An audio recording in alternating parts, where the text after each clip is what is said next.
So we're going to start with our blank sheet of paper, and you can use your sketchbook, or if you have another sheet of paper.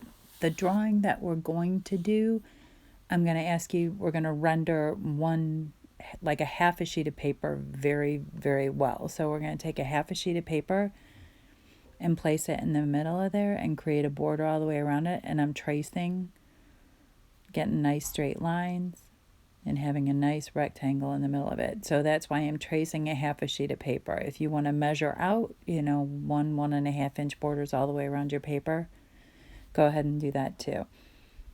Next thing that we're going to do is with this particular one is we are going to set wavy lines horizontally along the paper.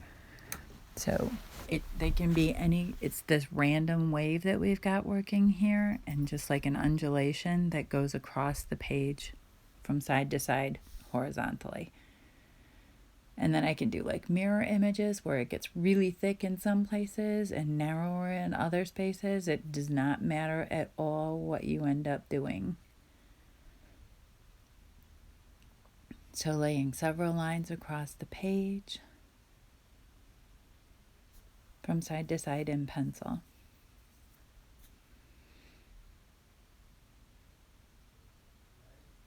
I'm going to do one line vertically going all the way across, and again I'm going to do an undulating line through there, just a random.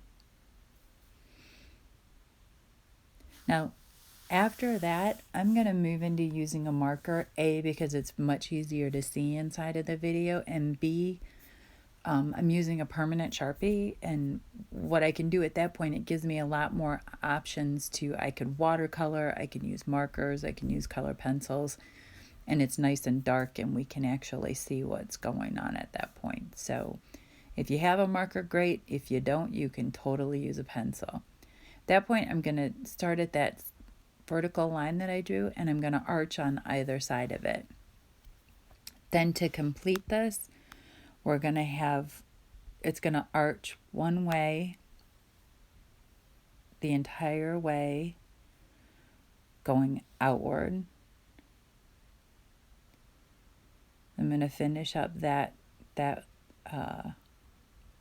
section right there, and they will all be following that same direction, and it's going to give it the illusion of kind of bubbling up. So we have that circle up at the top, and then each one of those is going to be like this arch that shows, and it gives you the idea that that's a rounded form. So we're kind of tricking people into thinking this. And then on the other way, I'm going to do the opposite, and I'm going to arch the other way all along, and I'm following in between those two lines, and that's giving me this kind of growing and sinking kind of feeling with this. So the rest of the video is me working through each one of those. With your first post, do it after you have like all your pencil lines down before you start the pen.